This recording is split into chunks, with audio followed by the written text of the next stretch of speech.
네, 비트코인이 또 연일 또 신고가를 기록하고 있는 만큼 계속해서 올라가고 있는 만큼 많은 분들이 코인 시장 궁금하실 것 같습니다. 코인이 머니 시간인데요. 오늘 또 그 유의미한 구간을 넘어갈 수 있을지 그 전망 함께 보도록 하겠습니다. 자, 오늘은 김용령 에디터와 함께 보도록 할게요. 어서 오세요. 안녕하세요. 네, 안녕하십니까. 자, 그렇다면 주간 차트 확인해 보면 좋을 것 같은데요. 또 일주일 동안 어떤 흐름을 보였습니까? 네, 주간 비트코인 가격 동향을 살펴보도록 하겠습니다. 드디어 비트코인이 이제 그 10만 달러로는 10만 달러 선을 뚫었고요. 이제 하나로는 약 1억 4천만 달러 그 정도 선을 이제 돌파했다고 할 수가 있겠습니다. 4월 말부터 약 2주간 달러로는 9만 달러대에 머물렀었다가요. 저번 주말이죠. 저번 주말에 지지선을 10만 달러로 끌어올렸는데요. 이제 이 차트상에서 보면은 바로 여기 이쪽에서 이제 1억 3,800만 원에서 이제 올라서 1억 4,500만 원대로 올라간 것을 확인할 수가 있습니다. 이처럼 비트코인이 계속 강세를 보이는 이유는 역시 글로벌 매크로 환경이 개선됐다는 점을 꼽을 수가 있습니다. 미국과 중국 간의 무역 갈등이 완화되고요. 그리고 영국과의 관세 합의가 계속 이어지면서 관세 전쟁 우려가 낮아진 것이 이제 투자 심리를 회복시켰기 때문입니다.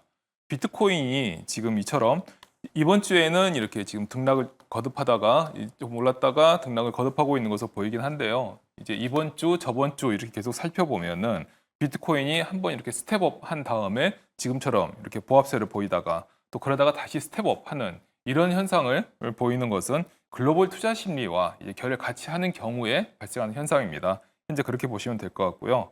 하지만 이 비트코인이라는 거는 계속 얘기를 했던 것처럼 위기를 먹고 사는 자산이라는 것을 잊으면 안 됩니다. 참 묘한 것이 어떤 날에는 이렇게 글로벌 투자 심리에 맞춰서 투자 심리에 따라서 오르고 내리고 하는데 또 어떤 날에는 이 투자 심리와 반대로 가는 청개구리 패턴을 보이기도 합니다.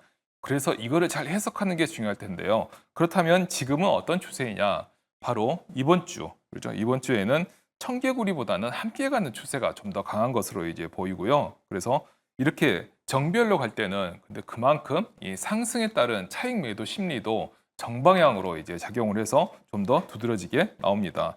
특히 이제 10만 9천 달러라고 하는 사상 최고가 경신에 지금 얼마 남지 않았는데 그 사상 최고가 경신에 대한 이제 부담감도 여전히 큰 상태입니다. 여기에서 만약 근시일 내에 비트코인이 사상 최고가를 경신한다라고 하면 그때가 어찌 보면 이제 오히려 매수를 한번 생각해 볼 만한 시기입니다. 왜냐하면 사상 최고가를 경신한다라고 하면 경신에 따른 부담감이 오히려 해소되면서 시장을 바라보는 관점이 많이 달라질 수가 있는 거거든요. 그런데 지금은 이제 경신하지 않는 상태이기 때문에 현재는 경신을 눈앞에 두고 이제 포모라고 이제 부르죠. 나만 비트코인이 없는 게 아닌가라고 하는 그런 조급한 심리, 이런 심리를 잘 극복하는 게 현재는 이제 중요하다고 할 수가 있겠습니다. 자, 그리고 그 다음에는 이제 시가총액 2위인 이더리움을 이제 살펴볼 텐데요. 잠깐 인터넷이 지금 안 돼서 화면이 좀 천천히 뜨고 있는데 한번 살펴보도록 하겠습니다. 네, 나오고 있네요. 네. 코인 시가총액 2위인 이더리움의 주간 차트인데요. 저번 주에 말씀드렸던 지난 7일 팩트라 업그레이드가 성공적으로 완료되면서 큰 폭으로 올랐죠. 이 큰 폭으로 오른 기조가 이번 주에도 계속되고 있는 양상입니다. 아까 비트코인보다는 지난주 주말에 이제 이 저점을 낮은 가격을 기록했다가 이번 주에 오른 이 상승의 폭이 좀 더 큰 것을 차트상에서 확인할 수가 있습니다. 이 팩트라 업그레이드가요, 이 사용자 측면에서는 크게 체감할 정도로 뭔가 큰 변화가 있는 것은 아닙니다. 하지만 이 이더리움 내부 시스템적으로 살펴봤을 때 지난 2022년 이른바 이더리움 2.0을 열었다고 평가를 받는 머지 업그레이드 이후에 가장 큰 폭으로 이제 개편된 것입니다. 이처럼 대형 업그레이드를 잘 마무리한 것이 지금 여러 분야에서 기술적으로 상당히 높은 평가를 받고 있습니다. 그리고 이게 가격 상승으로 이어진 것이라고 할 수가 있습니다. 하지만 이처럼 좋은 평가를 받음에도 불구하고 기관 투자자들은 여전히 이더리움 매수에는 아직 선뜻 나서고 있지 않은 것으로 지금 보입니다. 이번 상승은 이제 따라서 수급 동향만 살펴본다라고 하면 주로 개인 투자자들이 중심이 돼서 주도한 것으로 볼 수 있는데요. 이럴 경우에는 지금 지난주 그리고 이번 주에 이어지는 것처럼 가격의 폭발적인 상승이 일어나지만 어느 순간 큰 폭의 조정이 올 수도 있습니다. 그래서 이 경우에는 기관 투자자들이 이제 매수에 나올지 안 나올지를 잘 살펴봐야 할 것 같고요. 기관 투자자들이 매수에 나선다라고 하면 상승 탄력을 좀 더 가져갈 수 있는 그런 상황으로 볼 수가 있긴 하겠습니다만 아직까지는 좀 더 신중한 접근이 필요한 상황이라고 볼 수가 있겠습니다. 그리고 세 번째로는 이제 주간 암호화폐 ETF 유출입 현황을 살펴볼 텐데요. 자, 여기 보시면은 이제 이 정도가 이제 지난주이고 이게 이번 주라고 할 수가 있겠죠. 지난주에 이어서 매수 우위 기조는 계속되고 있지만 그 유입 규모가 그래도 좀 줄었음을 확인할 수가 있죠. 4월 말이 가장 많았고 그리고 5월 초에 잠깐 주춤했다가 이번 주에는 역시나 더 주춤한 상황입니다.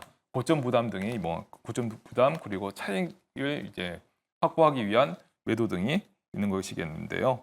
그래서 특히 또 그리고 개인 투자자들의 매수가 늘어나면서 상대적으로 기관 투자자들은 좀 더 보수적인 경향으로 돌아섰다고 할 수가 있겠습니다. 여기서 우리가 한번 살펴봐야 할 게 약간 차트를 한번 잠깐 바꿔보면은요. 여기에서 이제 이 코인별 중에서 이 뒤에 있는 이 부분을 볼 수가 있는데 이 파란색으로 보이는 이 부분이 이더리움 이 ETF입니다. 이 이더리움 ETF는 지금까지 쭉 살펴보면은 지난주까지 미미하다가 갑자기 전날 상당히 좀 오른 것으로 알 수가 있는데요.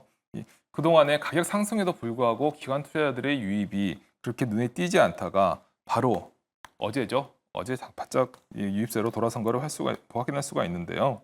이 같은 추세가 이제 오늘 말고 이제 내일 그렇게 계속 앞으로 이어진다라고 하면 앞서 말씀드렸던 이더리움에 대한 기관 투자자들의 해석이 약간 바뀐 거로 좀 볼 수가 있어서요. 이더리움의 가격 상승에 좀 더 탄력이 붙을 수 있을 것으로도 예상할 수가 있겠습니다. 그 다음은 마지막으로 이제 공포 탐욕 지수를 살펴보겠는데요. 오늘자 지수는 이제 이쪽에서 확인할 수 있는 것처럼 71을 기록하고 있습니다. 지금까지 살펴봤던 지수 중에서 가장 높은 수준인데요. 계속해서 50대를 유지하다가 이번 주에 이제 70으로 확 뛰었어요. 이렇게 70으로 확 뛴 거는 이제 50대일 때 잠깐 말씀드렸던 것인데 이 공포 탐욕 지수가 50대 정도라고 하면은 비트코인만 오르고 알트코인은 오르지 않는 상황이라고 볼 수가 있는데 그 50을 넘어서서 60, 70으로 간다는 거는 비트코인 혼자로서는 그 지수가 오를 수가 없습니다. 다른 알트코인들이 같이 올라가야 되는데요. 역시 70으로 올랐다는 거는 특히 이더리움의 강세가 큰 역할을 했고요. 그다음에 리플, 솔라나, 수요와 같은 다른 알트코인들도 동반 강세를 이제 보였습니다. 그러면서 지수가 이제 한 주 만에 크게 오른 것이죠. 하지만 시장 내부의 상황을 좀 살펴보면요. 현재 이제 알트코인까지 이렇게 한 번에 오를 만큼 시장 내에서 큰 호재는 아직까지 발견되고 있지 않습니다. 가장 이제 암호화폐 시장에서 이제 매수 유입을 촉진하고 있는 것은 앞서 비트코인을 설명할 때 말씀드렸던 거시경제 지표의 이제 변화만 있는 것이죠. 따라서 이렇게 암호화폐 시장 내에서의 강력한 호재가 탐지되지 않는 상황에서는 어느 순간 단기 조정이 올 수도 있으니까요. 그 부분을 좀 지켜보셔야 할 것입니다. 네, 알겠습니다. 주간 동향을 살펴봤습니다. 일단 비트코인을 살펴보면 10만 달러를 넘어갔죠. 무역 갈등이 완화되면서 투자 심리가 회복되지 않았나라는 인사이트 함께 주셨습니다. 또 정배열 흐름이 차트가 포착되고 있다고 합니다. 그렇기 때문에 최고가를 남기고서 차익 실현 매물이 나올 수도 있다는 점을 언급해 주셨지만 또 다르게 최고가를 다시 또 도전해서 그거를 이어서 올라가 준다면 그때는 다시 또 유입이 될 수 있다는 점 함께 주셨습니다. 또 이더리움을 살펴보면 2022년 머지 업그레이드 이후에 이를 잘 마무리하면서 기술적으로는 상당히 높은 평가를 받았기는 하지만 그 부분에 있어서 시장에서는 큰 유입은 없었다라고 말씀을 해주셨는데요. 그렇기 때문에 이더리움 쪽으로는 기관의 매수세가 들어가는지 이 부분이 상당히 중요하다라는 언급 함께 해주셨습니다. 또 주간 ETF 유출입 차트를 확인해 봤을 때도 여기도 역시 개인들의 매수세가 이어지면서 기관의 매수세가 위축되었다는 점 함께 확인해 볼 수 있었고요. 또 공포와 탐욕 지수를 살펴봤을 때는 50%대를 유지를 하다가 오늘장에서는 또 71%로 큰 폭으로 상승하는 모습을 보여줬다고 합니다. 하지만 현재 알트코인까지 한 번에 오를 만큼 시장 내에서의 강한 호재는 없기 때문에 일단은 단기 조정이 올 수 있으니 경계감을 유지해보자라는 인사이트 함께 주셨으니까요. 투자 시에 참고해보시면 좋을 것 같습니다. 자, 이제 조금 더 자세하게 딥하게 이야기를 나눠보도록 하겠습니다. 시청자 여러분들께서 가장 궁금하신 부분은 이 비트코인 지금 들어가도 좋을까? 이 부분이 상당히 궁금할 것 같습니다. 그렇다면 에디터님, 지금 시점에서 어떻게 분석하시고 지금 또 들어가 봐도 되는지 궁금합니다. 네. 지금 현재 암호화폐 시장만 보면은 충분히 그런 궁금증을 많은 분들이 가질 거라고 생각이 되고요. 그리고 저번에 이제 지난주에 이제 9만 달러 후반대를 기록하다가 10만 달러까지 오른 걸 보면 아 이러다가 정말 이제 사상 최고가를 경신하고 다시 이제 그 고속도로를 질주하는 게 네. 아니냐라고 이제 생각할 이제 개연성이 충분합니다. 하지만 여기에서 이제 지난주에 말씀드린 것과 사실 상황이 크게 바뀌지는 않긴 해요. 네, 그래서 지난주에 제가 이제 사상 최고가 경신 가능성은 조금 이제 낮다라고 이제 말씀을 드렸었는데 이번 주에 경신 안 한 거 보고 사실 저는 약간 안도의 한숨을 내긴 했었습니다. 네. 하지만 지금 이제 사상 최고가까지 이제 바싹 다가섰죠. 10만 달러를 돌파하면서. 하지만 그럼에도 불구하고 저는 아직까지 사상 최고가 경신은 조금 더 지켜봐야 하지 않느냐라는 생각을 계속 하고 있고요. 분명히 고점 부담이 계속 있을 것으로 생각합니다. 이에 대한 근거는 아까 말씀드렸던 내용의 연장선상인데요. 이렇게 비트코인이 계단을 오르는 것처럼 스텝업으로 오르는 것은 사실 그리 흔한 상황은 아닙니다. 이 암호화폐의 대표적인 특징 중에 하나를 꼽자고 한다면 변동성을 이제 꼽을 수가 있습니다. 하루에도 정말 몇십 %씩 오르고 내리고 조그만 일에도 충격을 받아서 이렇게 이 변동성이 오르락 내리락 하는 게 굉장히 큰 게 암호화폐인데요. 그래서 오히려 이처럼 이렇게 스텝업 상승은 암호화폐에서는 오히려 예외적인 경우라고 할 수가 있는데요. 그런데 이런 상황을 이제 보시다가 이 비트코인과 같은 이 암호화폐가 이제 뭐 이를테면 테슬라나 엔비디아처럼 이렇게 향후 잠재력이 큰 주식과 같은 움직임을 보이는 게 아니냐. 그래서 이럴 때 미리 사놔야 나중에 뭔가 이렇게 상승세가 분출했었을 때 그걸 따라갈 수 있는 게 아니냐라고 이렇게 보실 수가 있는데요. 이럴 경우에는 사실 손실 가능성이 꽤 큽니다. 이 변동성이 높은 암호화폐는 이렇게 잠재력이 높은 주식과 같이 이렇게 어느 순간 급등하다가도 또 어느 순간 알 수 없는 또는 아주 작은 이유로 썰물처럼 순식간에 빠져가는 경우도 많거든요. 네. 그래서 이게 어느 순간에 잔고가 이렇게 확 빈 거를 이제 확인하면서 손실을 보는 경우가 많은데 이런 일이 사실 이제 과거에도 비일비재했기 때문에 제가 이런 우려를 말씀을 드리는 거고요. 특히나 근데 지금은 이제 살펴보면은 이제 지난주에는 제가 이제 글로벌 경기 우려와 이제 환율 변동으로 인해서 이게 비트코인에 좀 장점이 될 것이다라고 말씀드렸습니다만 이번 주에는 그런 분위기 기조가 약간 바뀌었어요. 그래서 글로벌 경기 우려가 비트코인의 투자 심리에 이제 정방향으로 지금 뭔가 주고 있습니다. 투자 심리가 오르면은 비트코인이 같이 오르고 투자 심리가 악화되면 비트코인이 내리는 상황으로 보고 있는데요. 이럴 경우에는 이제 변동성은 조금 더 약화되고 특히 그러면서 이제 기관 수급에 따라서 소폭의 오름과 내림을 반복하고 있는 상황이라고 할 수가 있는데요. 이런 상황에서는 말씀드린 것처럼 이제 수급 현황이 이 비트코인의 가격과 정별로 인해서 좀 더 미세한 영향이 커집니다. 이렇다라고 하면은 이제 가격 부담이라든지 고점 부담이라든지 이런 것들이 점점 더 계속 강해지는 거기 때문에요. 그래서 지금 현 상태에서는 아무래도 그 중에서도 고점 부담이 좀 더 크다고 할 수가 있겠습니다.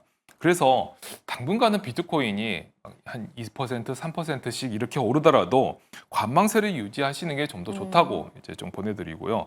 꼭 매수를 하고 싶다, 베팅을 하고 싶다, 비트코인 상승에 베팅을 하고 싶다 하시는 분은 소액으로만 접근하시기를 저는 권해드립니다. 그리고 알겠습니다. 네. 네, 이런 관점을 바꿔야 할 때를 이제 조금 한 말씀 더 드리거든요. 네네. 사상 최고가를 이제 단시일에 돌파했을 때입니다. 이때는 시장을 바라보는 뷰를 대폭 수정해야 되기 때문에 이때는 이제 매수를 좀 우선해서 관점으로 좀 지켜봐야 될 것 같고요. 그때는 또 다시 말씀드리도록 하겠습니다. 네, 알겠습니다. 최고가를 앞두고 있기 때문에 그에 따라서 조금은 조정세가 나올지 않을까라는 우려감이 있는 것 같습니다. 그렇기 때문에 보수적인 시각을 말씀해 주셨지만 하지만 그 최고가를 뚫고 올라가 준다면 그때는 매수를 해봐도 좋을 것 같다라는 이야기 함께 해봤고요. 다음은 두 번째 이슈로 넘어가 보도록 하겠습니다.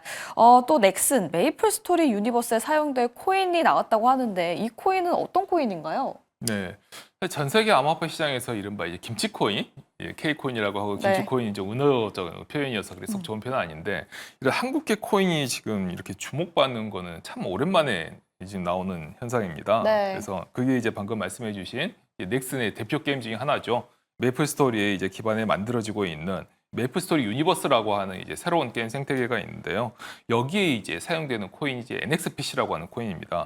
이게 바로 오늘 발행이 됐는데요. 근데 이 오늘 발행된 코인이 이제 그동안은 이제 국내 코인에 대해서는 이제 많은 글로벌적으로 관심이 좀 낮아졌는데 근데 역시 넥슨의 이름값이 크긴 커서요. 이 넥슨이 발행한다고 하니까 다시 이제 전 세계 암호화폐 업계가 관심을 이제 보이고 있습니다. NXPC가 이제 오늘 발행되면서 전 세계 1위 가상자산 거래소죠. 이제 바이낸스를 비롯해서 전 세계 상위 코인 거래소들이 일제히 이제 상장이죠. 이제 거래 지원을 하겠다라고 이제 발표를 했고요. 그리고 예전에 이제 그 루나 사태 때문에 김치코인, 이 K코인들을 잘 지원하지 않는 추세인 업비트마저도 오늘 바로 NXPC의 거래를 하겠다고 예, 공시를 했습니다. 물론 빗썸도 마찬가지고요. 그런데 여기에서 조금 눈에 띄는 거는 넥슨은 이 코인을 별로 넥슨코인이라고 부르는 걸 별로 이제 선호하지 않습니다. 그래요? 예, 이게 사실 공식적인 입장은 아닙니다. 공식적인 입장은 아니지만 이제 비공식적으로 이렇게 좀 탐문을 해보니까 그런 입장이 있는 것을 이제 좀 알 수가 있었었고요. 아무래도 이거는 동종 게임사인 위메이드에서 발행한 위믹스가 최근에 좀 논란이 돼서 이제 그런 것 같은데요. 하지만 NXPC와 위믹스의 가장 큰 차이점은 이제 바로 이 기반 게임이라고 할 수가 있는데요. 메이플 스토리는 2030의 리니지라고 불리는 만큼 이제 그 게임 내 경제 시스템이 이제 화폐 위주로 굴러가고 화폐로 인해서 변동되는 게 큽니다. 근데 거기에 이제 적용되는 게 이제 NXPC라고 하는 코인이고요. 오히려 위믹스가 적용되는 것보다 저는 훨씬 게임 생태계와 게임에 적합한 코인이라고 이제 생각이 됩니다. 따라서 이 부분, 이런 이제 NXPC가 잘 작동이 된다라고 하면 게임 코인계도 새로운 획을 그을 수 있기 때문에 한번 주목해서 지켜보셔도 좋을 것으로 보입니다. 네, 알겠습니다. 자, 이렇게 코인 시장까지 김용령 에디터와 함께 이야기를 나눠봤는데요. 야간투자본부 2부는 저희는 다음 주 월요일에 다시 또 찾아뵙도록 하겠습니다. 늦은 시간까지 시청해주신 여러분 고맙습니다.